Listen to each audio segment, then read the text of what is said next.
So, since we're live online, so Hi, Thrand here, and yep, I'm here with a special guest, Kirito the Black Swordsman. How are you doing today? I'm doing good. How are you? Oh, pretty good, pretty good. That's good. We have a subject we're discussing the inaccuracies and problems with swords and sword fighting in the movies. He'd been wanting to do this for a while, and he'd promised it last week, I think, on his channel, and something went wrong. I wasn't available to make it, and I thought I could. Elgrim's not available today, but I'll be here with him, and we're going to release it, it looks like, on my channel first, because we had some difficulties getting Google Hangout to work properly. And then he's going to probably do an edit of it and put it up on his channel later so y'all can watch it over there too, because he might have some different uh, stuff to emphasize what we're talking about, or some scenes or pictures or so on. Maybe it's a different take on it or something. They might add some stuff in. But anyway, what would you want to start with? There's so many problems. I'm sure there's something you could Yeah. come up with.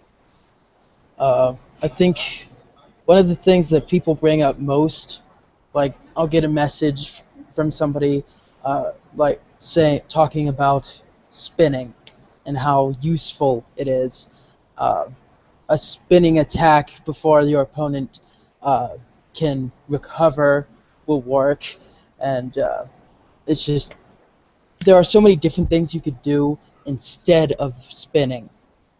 Um, like the person, the way he put it, said, if you strike your opponent and he starts to trip backwards, you can spin and use that moment to cleave him right in two. And I sent him a message, and I was like, it would be easier just to thrust with the sword instead of spin and lose your footing as well. Because if they recover faster, guess who's going to lose? You are. So, yeah. Um, just No, I totally feel you on that one. The only time I can see where you have to use the momentum of the sword to continue flowing is, let's say you're using a very heavy hand and a half sword, and yes, there are some that are quite heavy for using one-handed, and let's say you like are using it ours. one-handed. It's possible you might have to continue the momentum to a degree. Like, let's say you were using a to recover quicker, you do it to kind of roll your wrist or bring it back around, because you're trying to continue the momentum to recover it.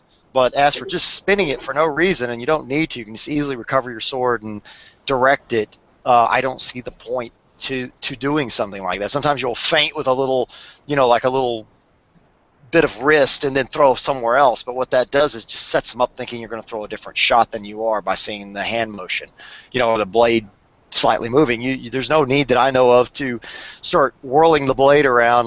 I think Miyamoto Musashi called it brandishing or flourishing the blade, and he said never to do that. But then again, there was one fight that they bring up where he walked out there before the fight. This was not during the fight, and started warming up by moving his blade around rapidly and pretty much flourishing his blade, and scared the other gentleman or the other samurai to where he didn't want to duel, because he saw how Yeah, proficient he was with it and went, whoa, this man is highly skilled, way more than I. I said, I'm going to yield on this yeah, one today, because this might be my life.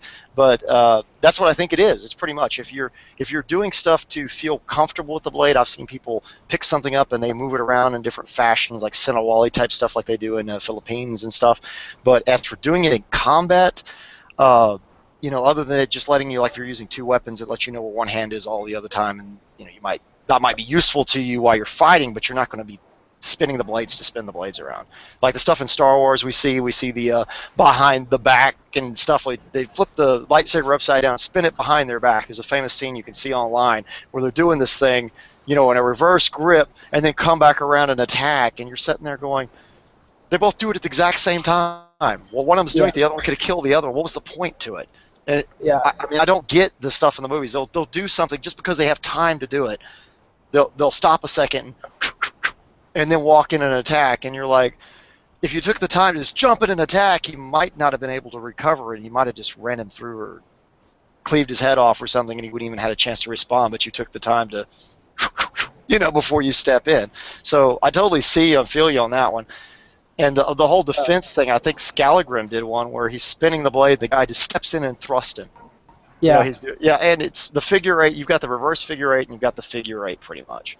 Those are the main primary, just different variations. And other than doing the two cuts back to back, either coming up or coming down, they're really not. You knew what I was trying to say. I'm saying there's no reason to do them Yeah. unless you're transferring from one blow to the other in that manner for some reason. I mean, it's possible, I guess, to come this way and then come back over. Like it might happen one time, where you go through that kind of motion, but it's not a. You shouldn't be sitting here where I'm just doing this kind of thing to do that kind of thing just to look cool or like it's a defense and it's going to magically deflect blows coming at me. So I don't know, but I mean, So I'm sure that's what you're talking about, pretty much, correct? the I the fight between Obi-Wan Kenobi and Anakin Skywalker in the Anakin last Star Skywalker. Wars movie, it kind of sounded like that was the one you were talking about. Oh The yes, yes. There's a what is it called? Is it an MPEG? Not an MPEG. A GIF, animated GIF, where I got it on my computer. Where they're actually, it's hilarious. They both have it in a reverse grip, and they're just, they didn't show the next scene, but they're just continually doing it back and forth, standing in front of each other, and it shows you how ridiculous that was at the exact same time to choreograph it. uh, the it's just I had something but I lost it. I'm sorry. Oh, it's fine. I forget a lot when I'm making videos and I have to stop it and restart. Uh, oh, I know. Uh, Another thing, it's kind of like the high jumping in some movies, like, uh, well, definitely Star Wars, when Anakin jumps up and Obi-Wan just stands there looking at him. This is the first part, when the first fight first started, and he could have chopped off his legs and been done with it right there, but he just stared at him. Yeah, there's a lot of just the spinning, the blade twirling it around, and then themselves spinning in a circle. Uh, I Oh, guess. that's a good one. The spin all the way around. There are some applications where if you're just in the right situation where you might be able to do some kind of backspin and Yeah, I was about counterattack. to But normally, mention. if you turn your back for any reason to your opponent, unless you're running away, there's something severely wrong with this type of movement. You're going to wind up dead. To spin all the way around, just be standing there and step in and spin all the way around, you're leaving your back totally open and you're pretty much defenseless. And these movies, you're right. They'll stand there and while they're fighting, they'll hit this way and they'll spin all the way around and hit this way. And they do this in all kinds of movies. They're spinning back and forth, and the guy's standing here just defending like that's what he has to do. There's a moment where they're spinning around where he could just, oh well, I guess he's dead. So I mean, I don't Uh, understand that. I mean, they do it just to do it. Like they spin one way and attack, and then spin the other way and attack, and spin the other, attacking somebody behind them, and the guy doesn't take advantage of them not being, defended, and they're only sword fencing. They're not actually, what I'm trying to say. They don't have a shield. There's no special protection or anything. The only thing they have to defend themselves with that blade and their body movement. So to spin in place like that and leave their back open is, I mean, I think that's a death wish, if you ask me. I'm just saying there are times I've seen people with sword and shield in actual tournaments and stuff in the SCA, which remember is not real sword fighting, but I've seen them do spins and actually pull it off and hit somebody, but it's a surprise type thing, and they have a shield that kind of helps cover them while they're doing it. You normally don't see that type of sword play with single sword or hand and a half sword or long sword, or it would be ridiculous if you did that at a HEMA tournament. I think they'd probably think you were nuts. I'd be like, what's wrong with this guy? And what would the advantage be? I mean, I don't see why you would need to wind up and have that kind of power trying to spin all the way around and have your back totally open to somebody for a brief moment even. It seems like he could just move with you as you try to spin around. He could just step offline as you're coming around and just still nail you in the back, even if you were coming around with such velocity that he thought he had to defend. He could just kind of step in and move with it and cut you anyway. Though what would be like kind of a silly, I don't know. I don't want to overtalk it, but it's a silly scenario to even think about somebody wanting to do that with a razor sharp edge. It's about 3 feet long, or in that case, you were talking about a lightsaber. I mean, yeah, no, I'm not doing it.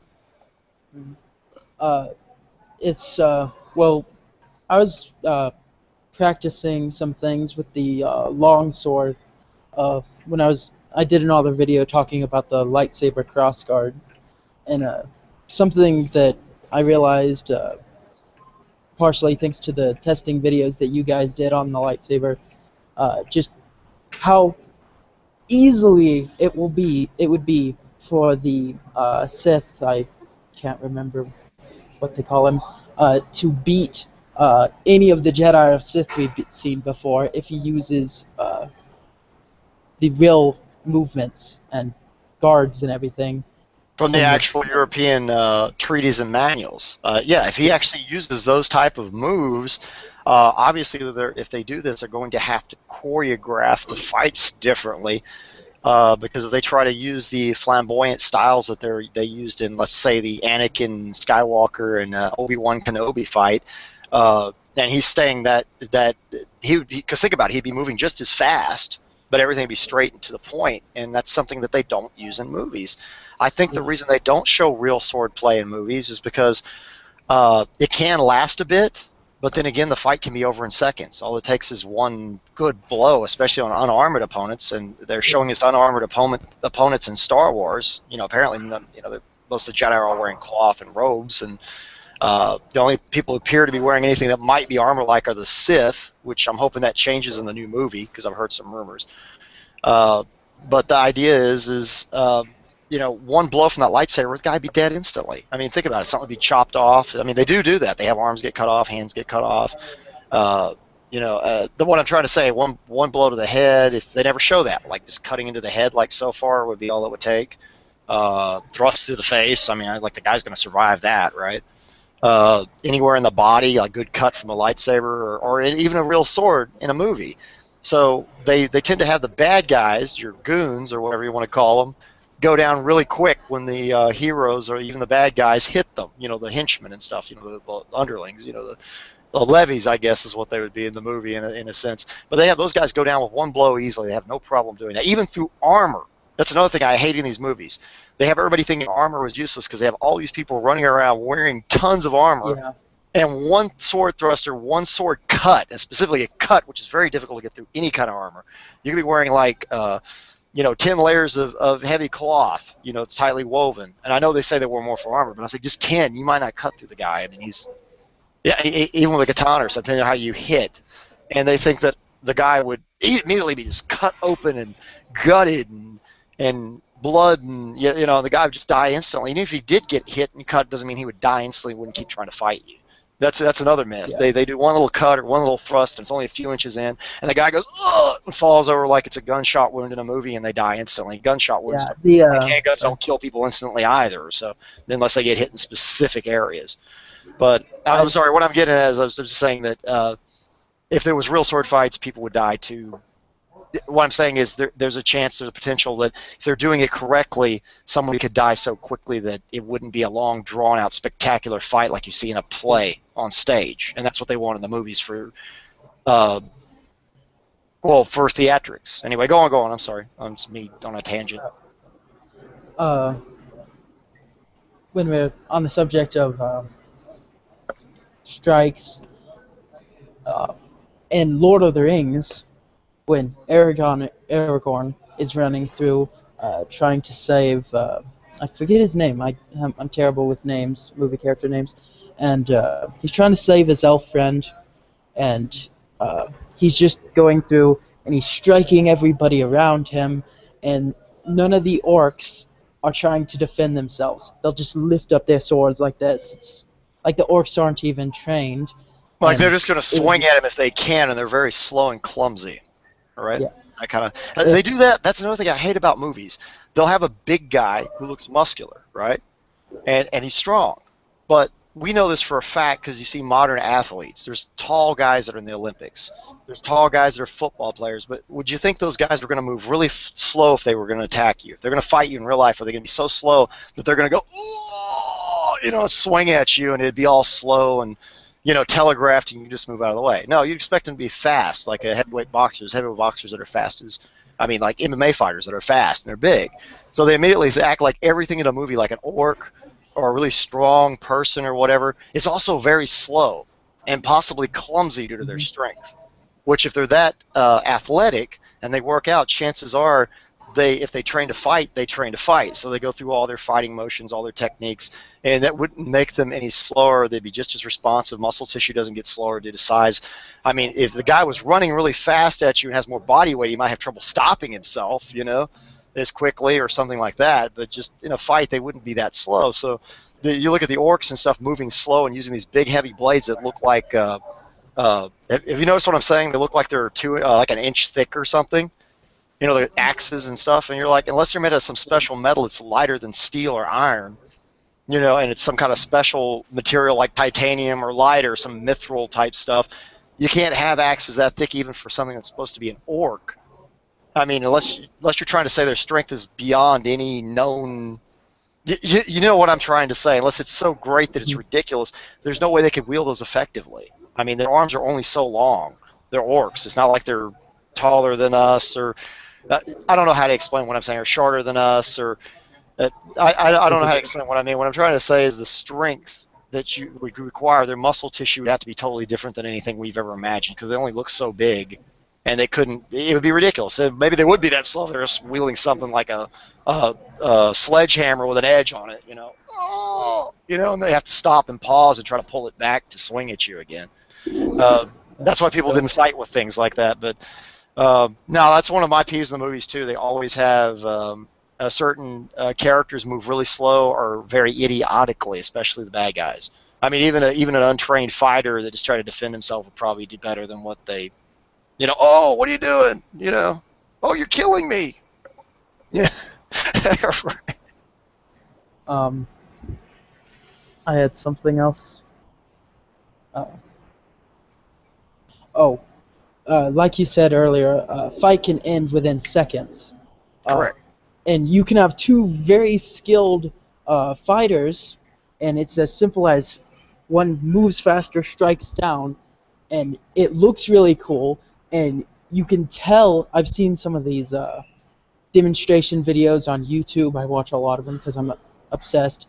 And I just don't get why they can't choreograph that in a movie. It's a simple movement, taking it from the Wrath Guard straight down, like running at somebody with the Wrath Guard. Try to make it look more theatrical, but at the same time, it can be done. So, we had a comment. I'm trying to watch comments. I'm having a hard time here, but I want to say we had a comment. Somebody said, wouldn't a lightsaber close your wound? I know this isn't a lightsaber discussion per se. It's just a sword fighting in the movies. But I believe it would, although they have showed blaster shots and stuff in Star Wars where they bleed afterwards. And you're sitting there going, it doesn't make sense. I guess it's whatever they do in the movie to be dramatic. But I think Princess Leia got shot in the shoulder and she's bleeding. I was sitting there going, well, wouldn't that be sealed too? Because it looks like some kind of hot energy plasma or bolt. That hit her, because they don't really look like lasers. They look like, some kind of bolts firing out, like they almost need rounds for it or something. But the lightsaber, it would appear that, it cauterize the wound so you wouldn't bleed. Yeah, you see that... Somebody brought that up. I just want to answer so you know that I'm trying to pay attention to this stuff. It's just very difficult to do because we're both using our computers, and there's lag issues between us trying to watch the videos, see your comments, and then respond to them. But we'll try to respond to them if I can see them. I'll keep trying to look every now and then. So is it possible I can see what's going on? It says somebody added me to their circles. I answered the other one I saw. I haven't seen any more comments yet. If anybody's commenting out there, I'll try to keep up with it if I can.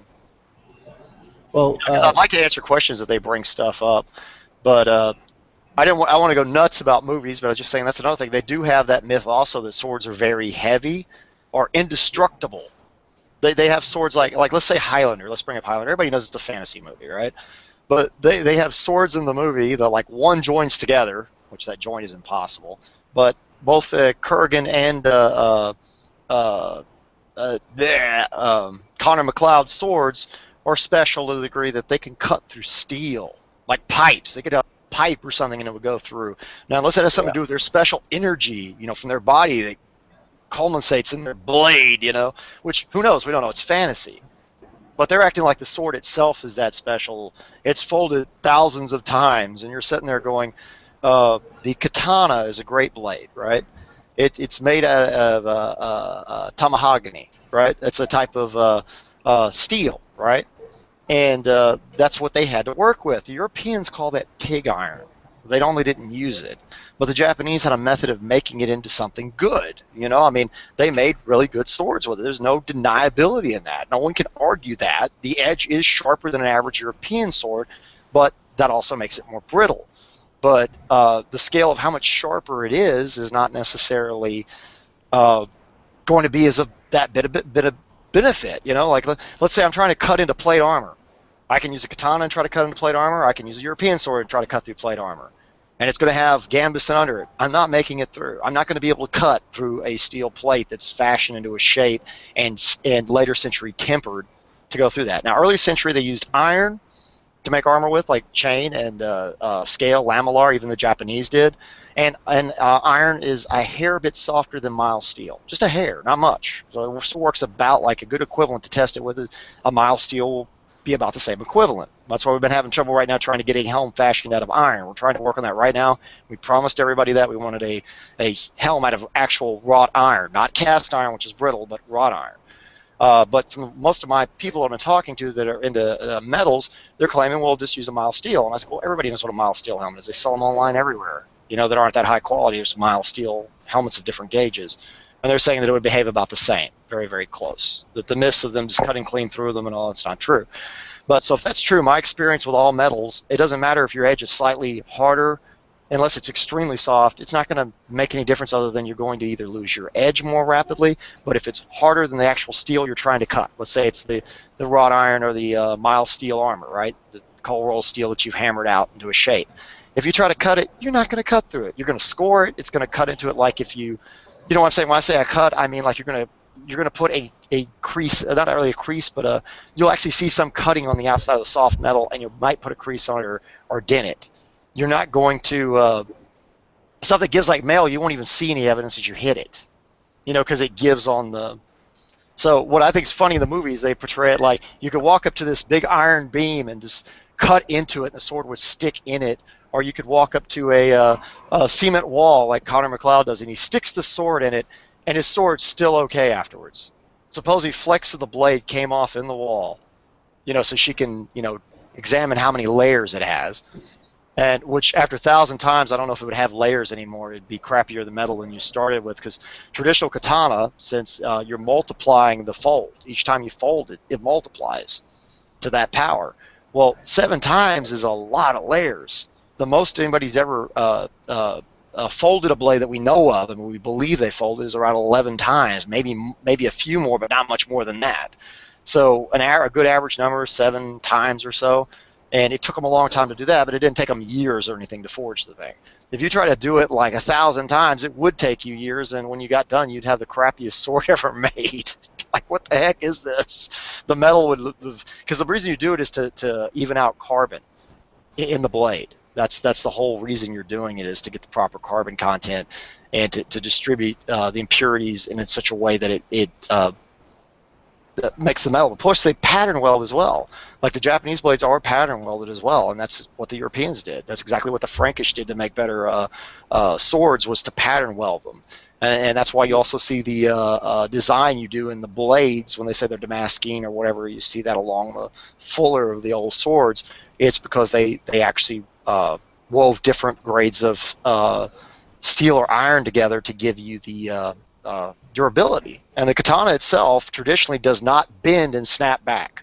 That's another myth. They think it's like a spring steel sword. You bend it, snaps back. Doesn't. The katana, if it ever gets impacted enough to bend, it stays bent, just like early iron swords did. If they hit something where they could bend, and let's say it wasn't crucible steel and like a spring steel temper, like you hear about the famed Wolfbird or whatever, if it bent and got enough force to bend it, it stays bent if it's bent to a certain degree. It has a mild temper, but not a... You know what I'm saying? You can bend it slightly. I mean, even like you can with bronze. I could put a slight bend on this and have it snap back, but if I bend it to a greater degree, like sit here and just put it on my leg, I could bend it and make it stay bent. But the iron would be harder to bend, though.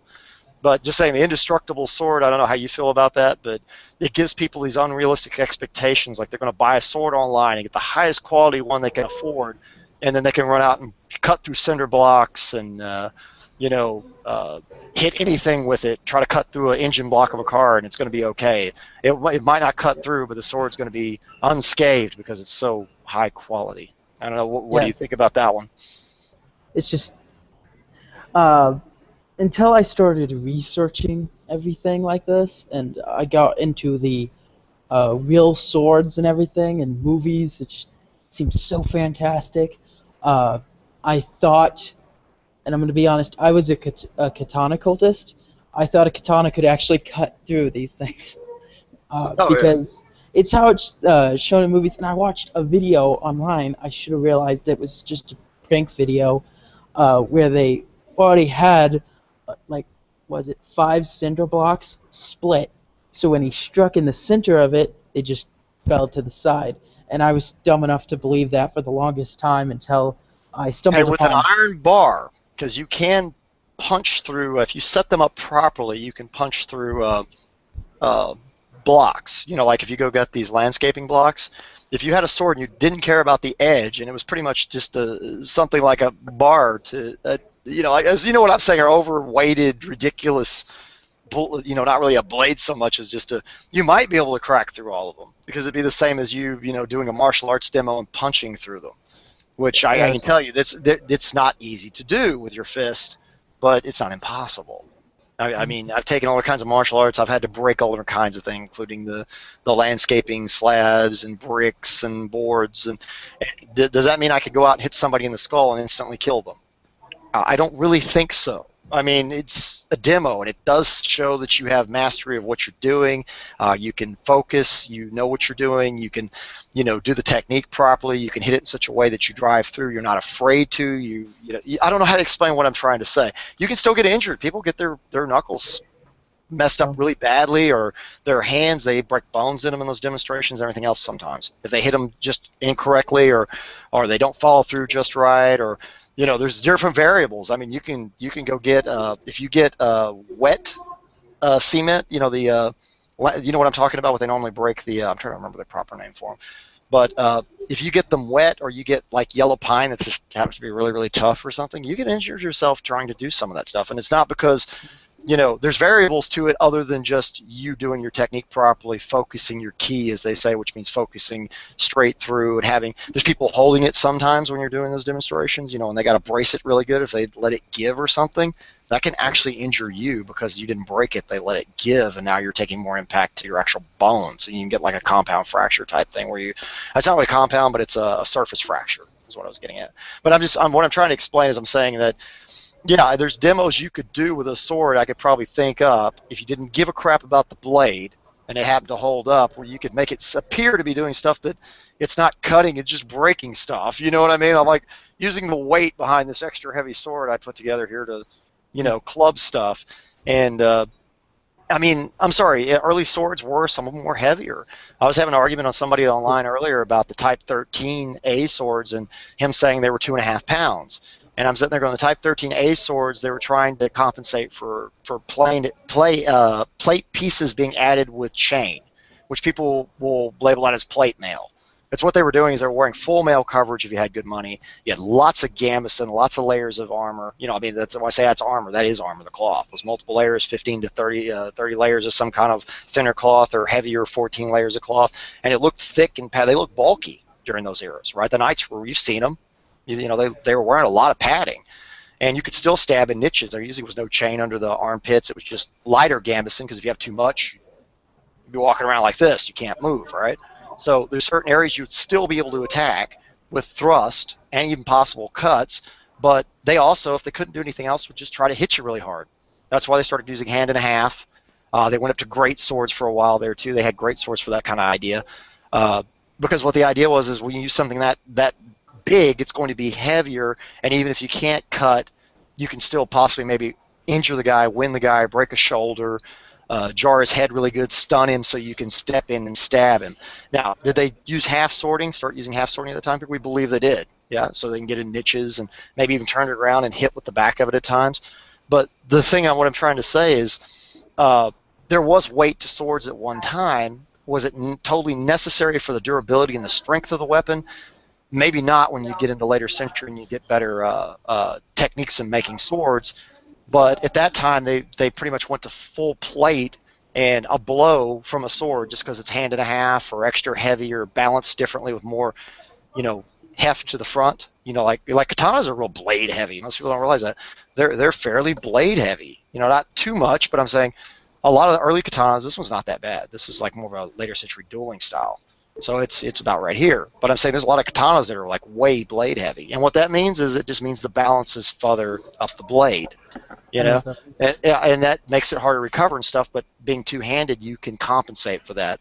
A lot of the early katanas were not 29-inch blades and didn't weigh under 3 pounds. You know, they went up to 6 pounds. Some of them they have in the museums. They still consider them katana, not nodachi or otachi or okatana. I mean, there's different. The names are just names. That's the other thing I get upset about. People will start arguing about long swords being a specific sword later century, and they are in Hema, and that's what they're categorized. But if you went to a Viking and asked him what a long sword was, he'd probably go, a Langensword? Okay, I got my Langensword right here. You know, it's not a short sax. You know what I'm saying, right? That'd be the whole idea behind it. So they're really just categories for different weights and balances of blades, and different ones were used at different time periods for different reasons. But they did use the falchion, and we know they tried to not cleave through the chain, but they would use it to cleave people, and through cloth due to the curvature, and actually try to just smack shoulders and stuff, or back of the shoulder blade, lower spine, anything they could hit that they might get enough force through your padding and your chain to injure you, because that was the thing about that armor.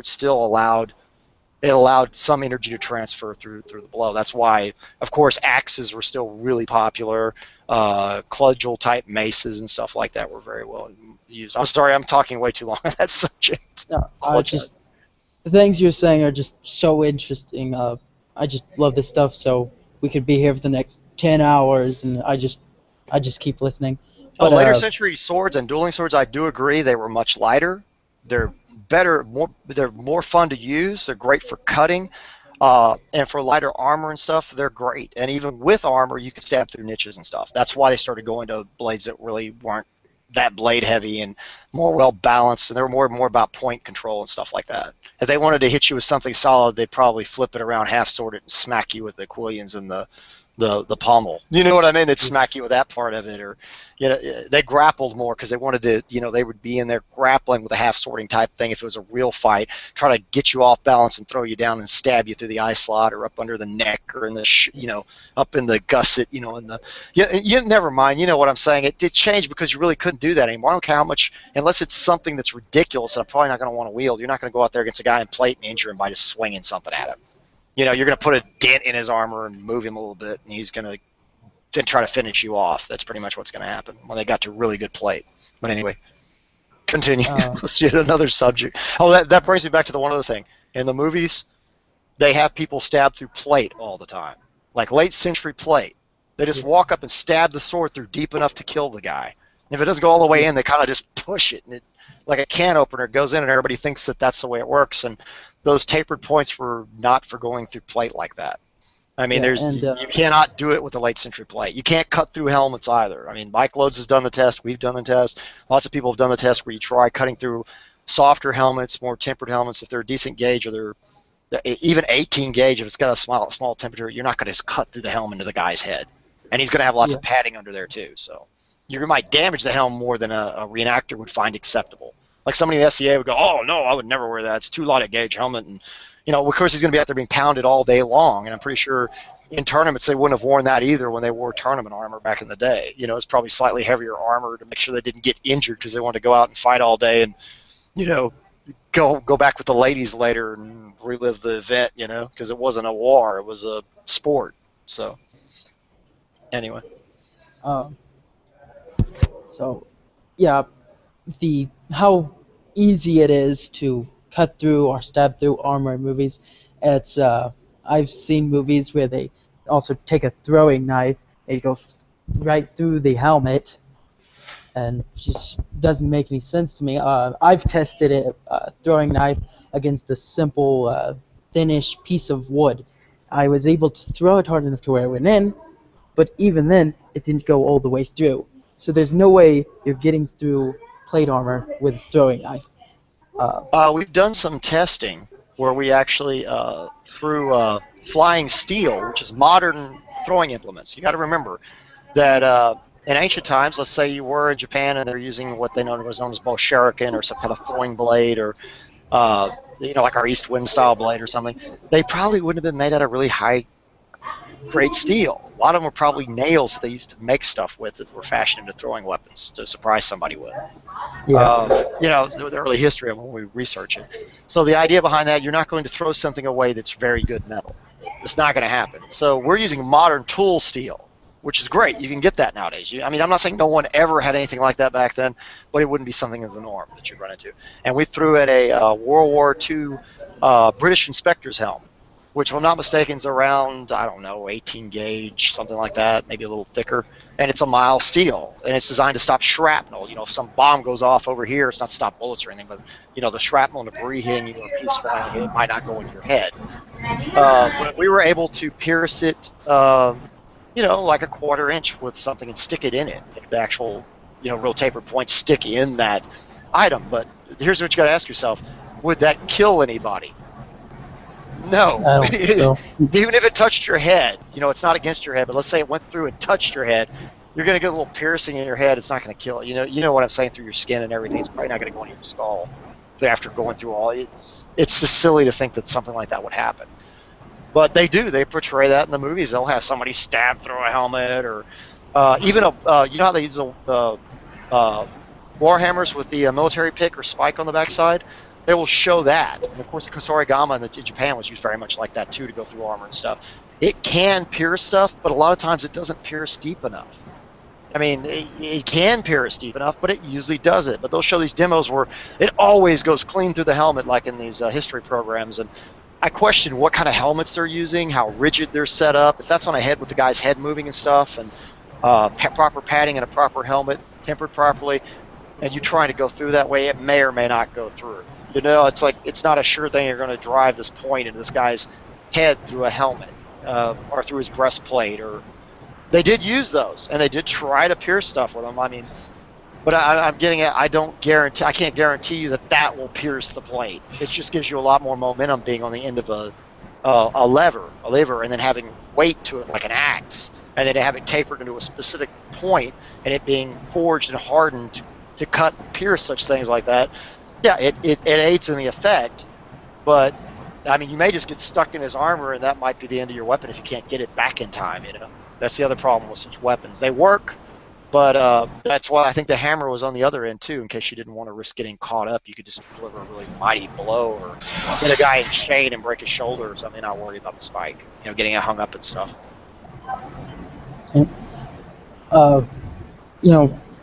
Shields in movies also shown kind of as indestructible armor too.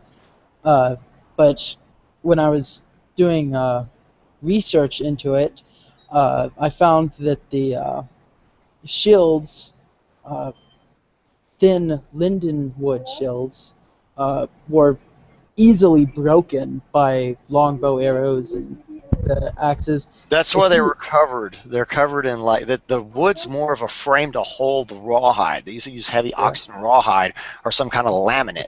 There's even records in some of the texts stating that they used a cross section, much like the Romans did with a shield press.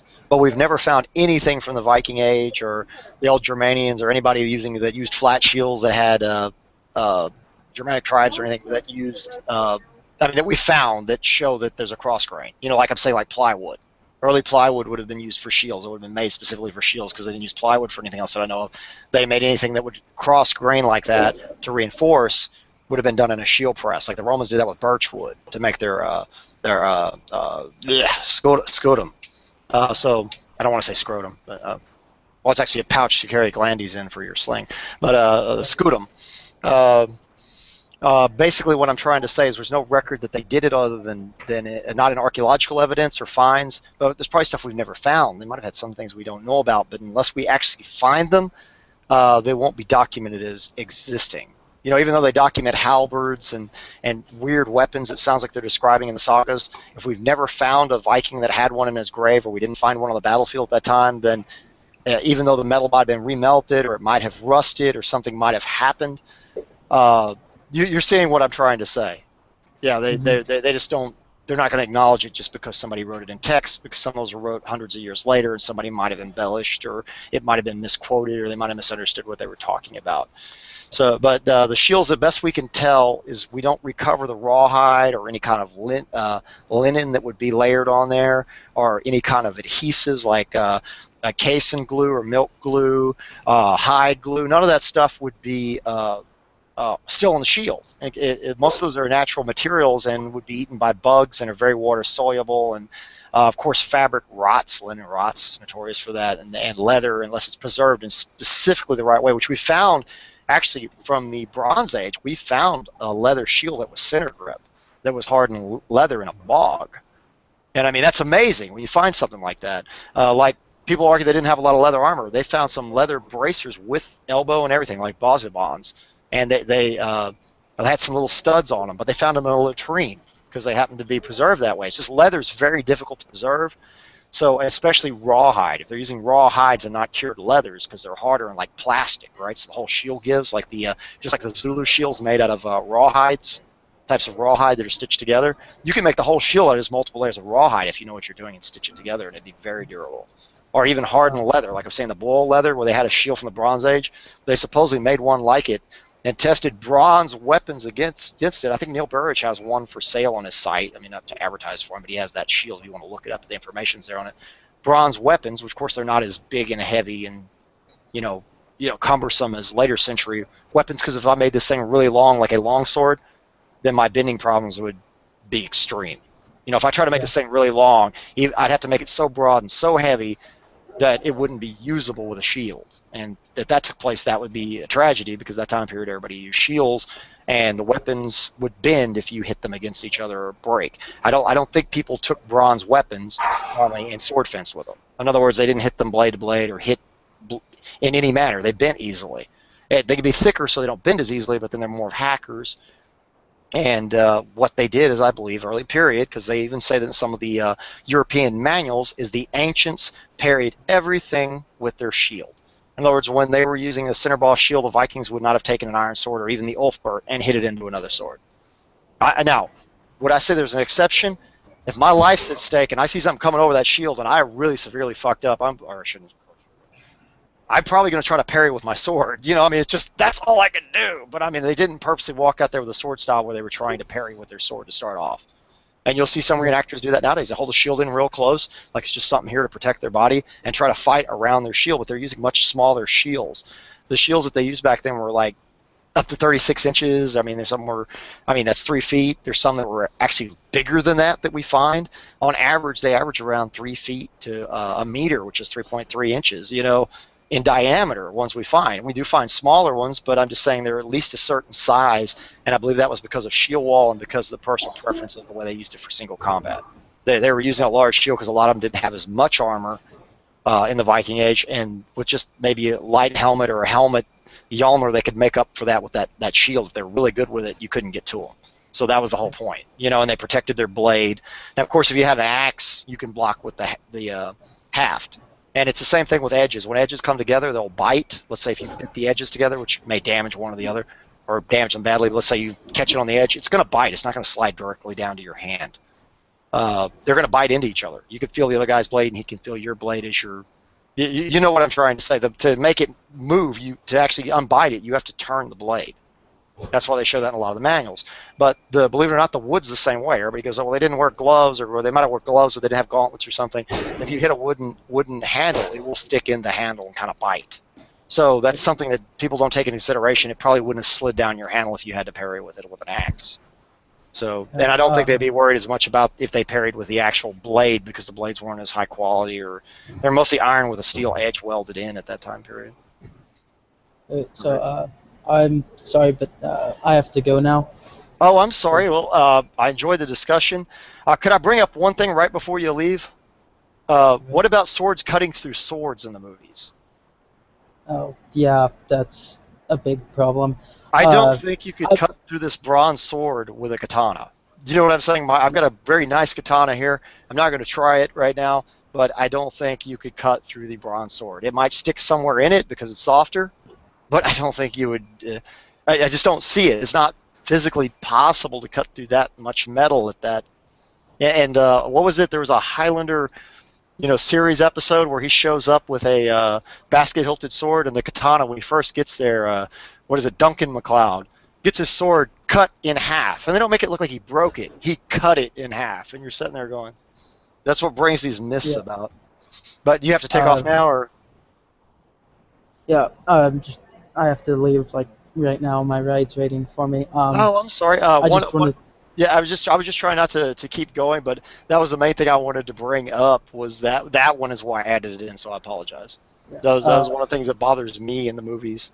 That and them aiming at the sword, not the person when they attack. That's also a peeve. But if So you have to go, I enjoyed the conversation, and sorry we took a long time to get started, everybody, so I want to apologize. This was supposed to happen a lot earlier, and we were here for over an hour because they've changed things around. We were confused on how to get this up, so. yeah. I just want to throw in one thing.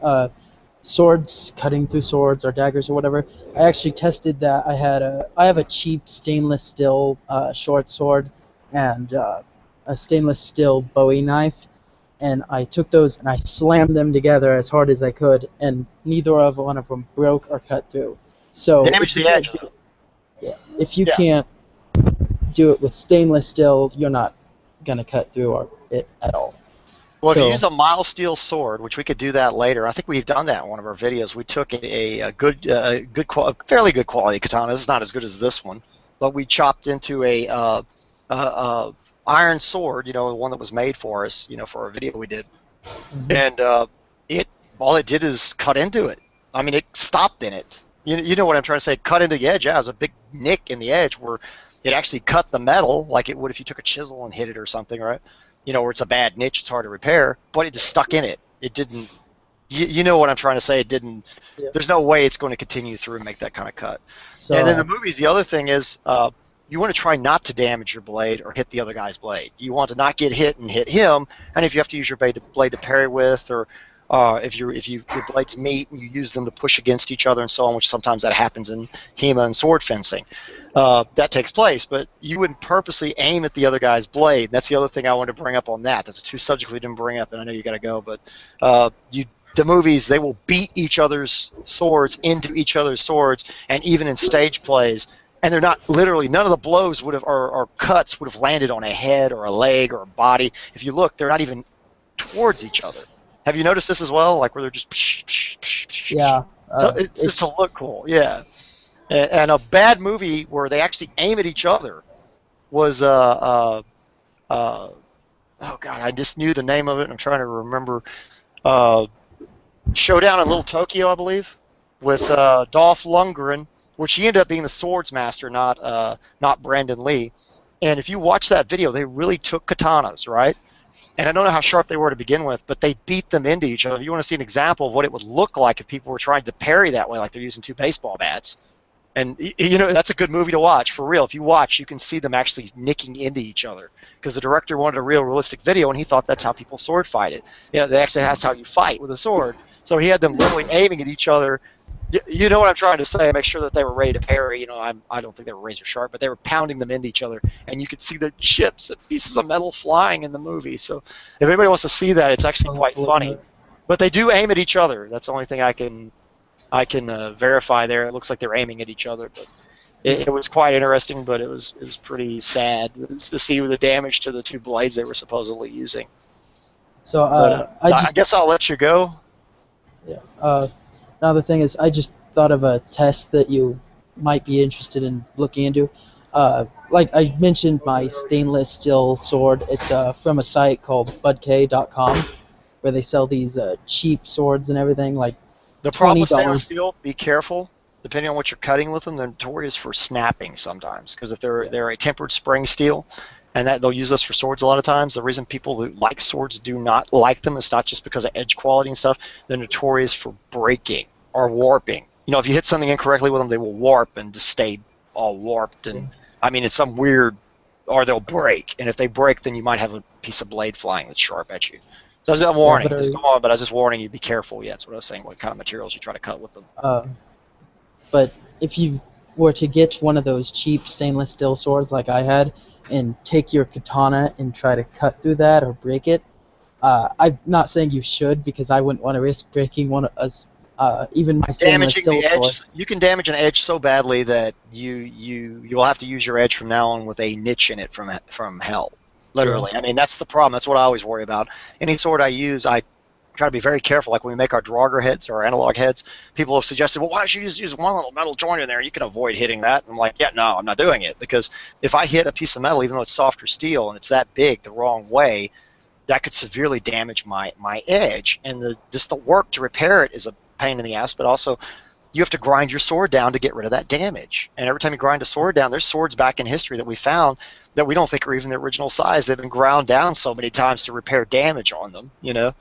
So you don't want to do that. I mean, it's like seeing your old grandfather's old timer knife that he loves to sharpen all the time for no reason, because he probably didn't lose the edge that quick. He probably could have took a steel and just got it back and just folded over. But he keeps sharpening it all the time until his big old long blade's about an inch long. I've seen people do that. They have old timers supposed to have like a 2 or 2.5 inch blade, and they sharpen it so much that they have like a little 1.5 inch blade left, and it's all goofy looking. Yeah. But no offense to anybody who has a habit of doing that, but I've seen people do that. And that's what will happen to your sword if you continually damage it. That's what I was saying, like I was continually. just Yeah, it was oh, just sorry. a thought. So Yeah, but it's true. It would be a good test. I would say what I was saying is do a mild steel weapon, or if we can get another iron, we have that one iron sword. But other than that, if we could get something that's actually iron, wrought iron, or it'd be a good test. I think there was an episode that did that. We're supposed to be getting some copper weapons, but I really don't think I'm going to take Neil Burridge's very nice copper weapons and try to cut through them. That'd probably be the softest metal, but I'm betting money it would get stuck in there and would not cut all the way through. And yeah. now, if you put it in a vise or something, I still think it would get stuck in there and not cut all the way through. But you'd risk damaging your own blade too, because when you go through that much material, the sword doesn't tend to want to go straight. No matter how strong your wrist is or how good you are at whatever you do, it tries to curve. I don't know if you ever cut anything that does that. It'll try to curve towards the end of the cut. When that happens, you risk damaging your edge badly. That's what I'm saying. When it tries to do its curvature, and that curvature will happen quicker depending on how dense the material is, even if it can cut into it. And I hate to say it, but the sharper the edge, the more brittle as well. So if you use like the katana I've got, this katana edge is good, but I've noticed it needs repair quicker and easier than some of my European swords that probably aren't quite as hard. They're hard, but they're not as. If that kind of made sense, what I'm saying, it's like you need to touch it up more often, even though it has a beautiful edge. I mean, it's spectacular. Well, thanks for doing this video with me, and I appreciate it. So, I know you got to go, but I was going to say one thing I can say about the katana that I really truly love is the elegance of the curvature. People, I mean, that's one thing for the aijitsu or aido. Like if you're going to use the thing and actually pull it out and draw it quickly, it's something that the European sword had trouble doing. You couldn't just, that was one thing during the dueling era, I think, that made the sword such such a famed item, is they didn't wear much cloth, or they weren't wearing a lot of protection. And they dueled with them, but I mean, as for quick draw and taking somebody out wearing standard garb or clothing, I mean, it was kind of like the 6-shooter of the Old West. You could pull it out and shoot somebody rapidly with it. Where, like, if I took my Viking sword and tried that, I could get a pretty quick draw if I actually had a baldric and I pull it up and pull back, kind of like the aijitsu techniques where you push forward and pull back, to get a quicker draw. But you would never, with the longer blades and the straight blade and the way it fit in the sheath, even if it came out quickly, be quite as fast. You know what I mean? But I don't think that was their concern at that time period. I don't think their concern was quick draw on somebody, and to cut them down in one blow and one move, And I don't even know if it was feasible with the type of amount of layers of clothing they wore and stuff. It probably wasn't their best bet, to try to. And it would probably be considered dishonorable to do such a thing in the Viking era and the knightly era, because you pretty much challenged the guy and fought him. You didn't just all of a sudden stand there and see each other and draw real quick, unless it was a bandit or something. So, that you didn't really care about, like somebody who wasn't a, you know what I mean. But anyway, gosh, you still have to go though, correct? Or yeah. is there anything you want to cover or bring up, or?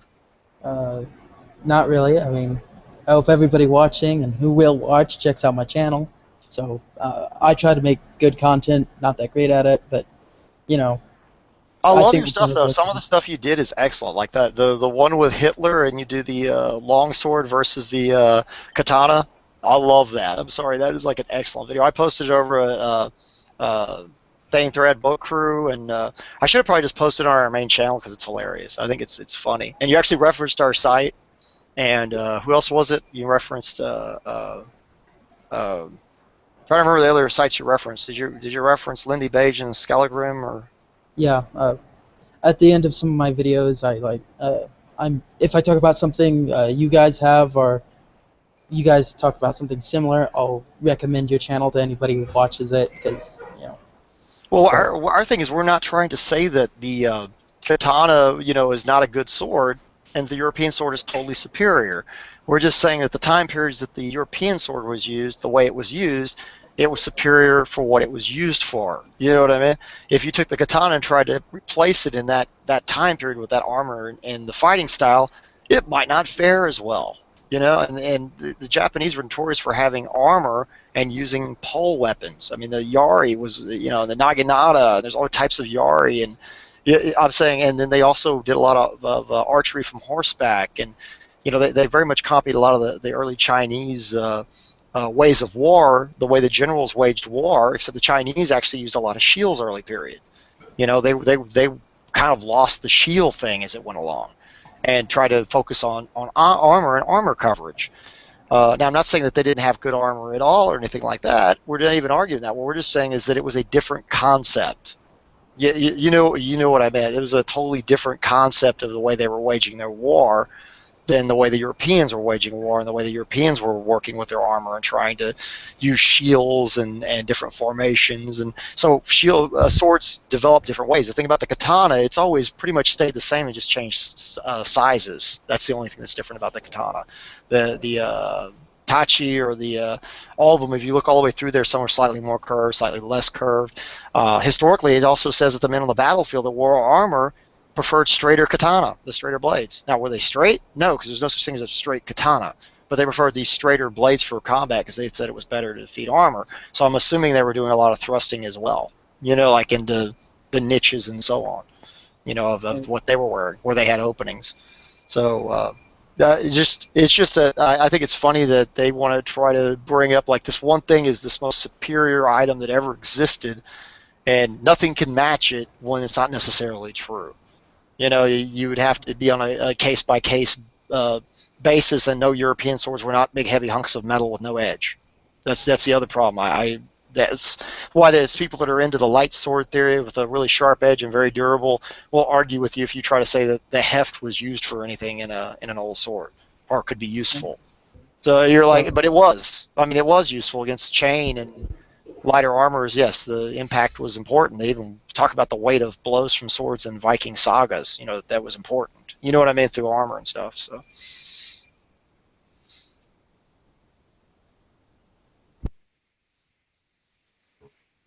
Oh, anyway, it looks like. Are you still there? Hello? I'm losing a picture and then I'm gaining a picture, but I guess we can. I can hear you. okay. But did you still need to take off? Is what I was asking, because you said you had a ride there or something. Yeah, it's just they've been here for 26 minutes, and oh, they upset they're with probably you? I grumpy now. apologize. I was just trying to get in what we wanted to cover, because I know that I wanted to bring up a couple of things about them hitting swords against swords. I think you've brought that up once before on a video you did.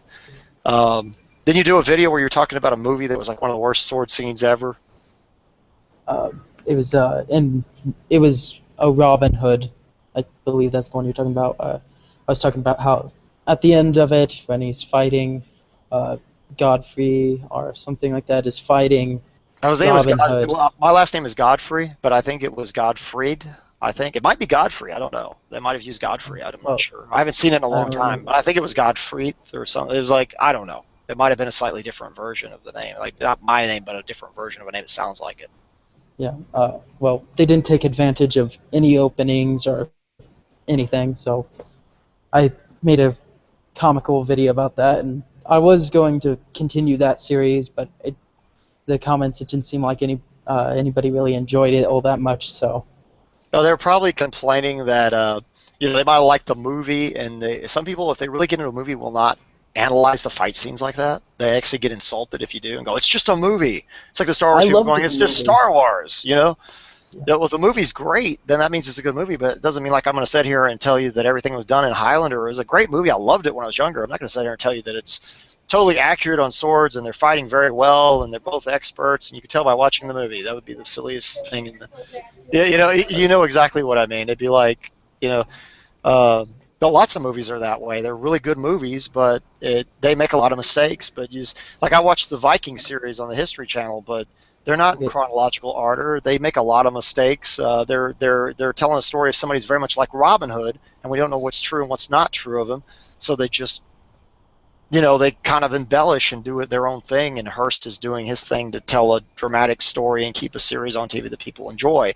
So and they don't dress appropriately. I mean, they were not wearing like garb from that time period. They were wearing a lot of leather and stuff they probably wouldn't have. But I mean, I still watch the program, but I don't get offended if somebody brings those points.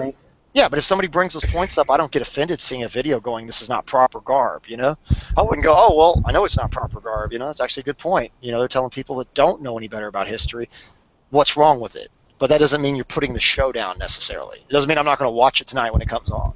And drink a beer while I'm watching it, or an ale.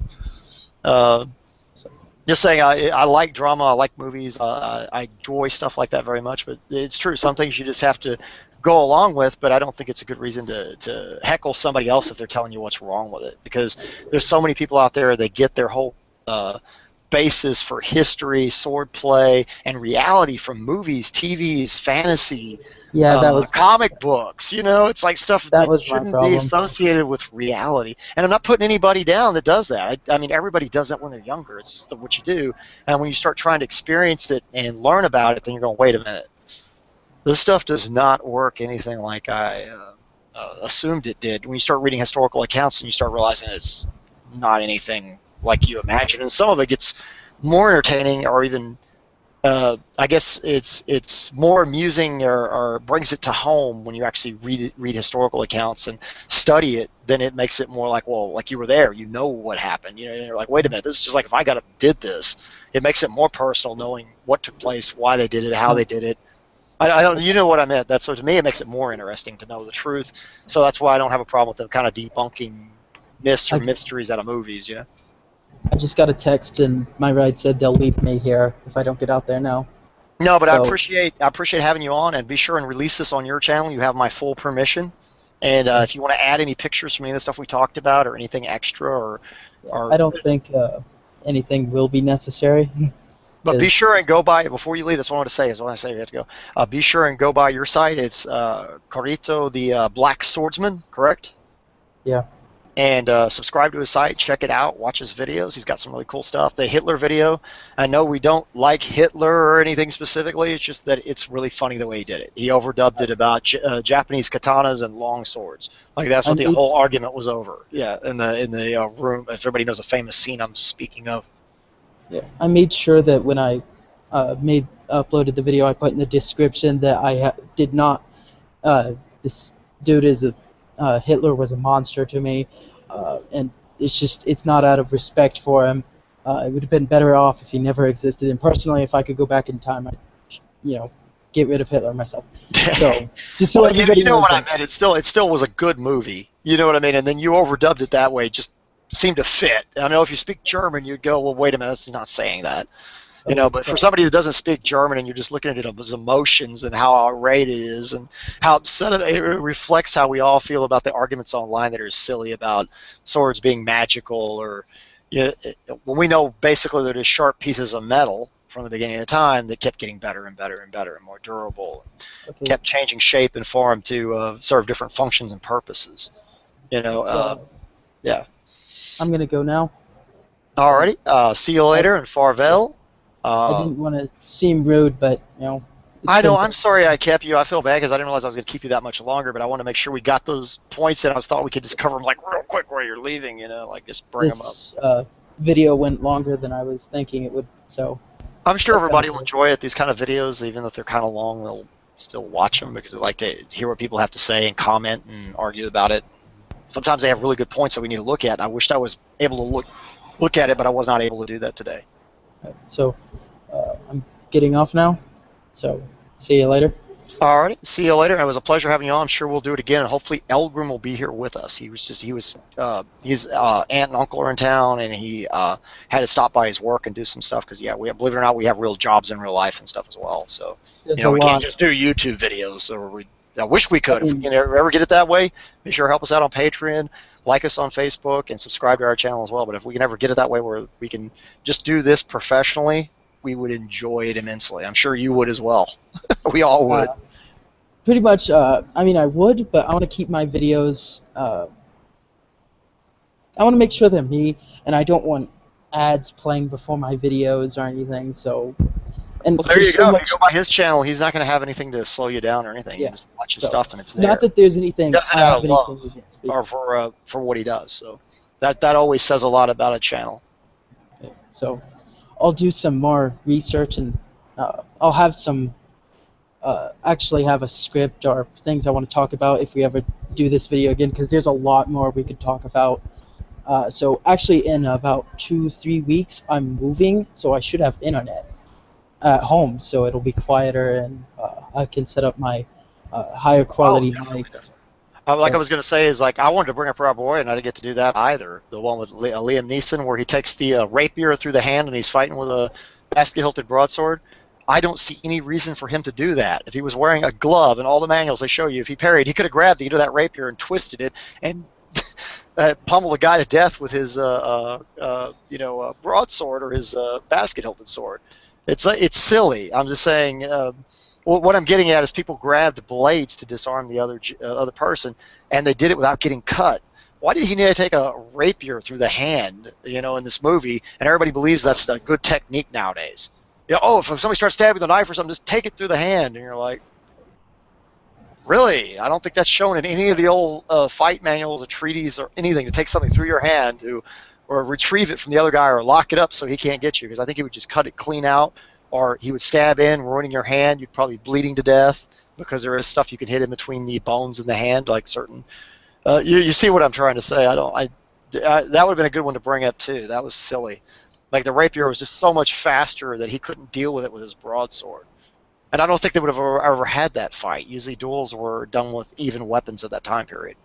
In other words, somebody picked time and place, and the other person picked weapons for the appointment. These duels could take forever before they actually had the duel. It would have been like, oh, well, you got a broadsword, so you got to use that. I got a rapier, I got to use this. The only way something like that would happen is if you specifically had that duel arguing which weapon was superior, or you did it in a bar. Like it was a brawl, it just broke out. I have to have this, and you happen to have that. And chances are, Rob Roy would have had an offhand weapon too. He would have had, he probably had his charge with him if that was the case.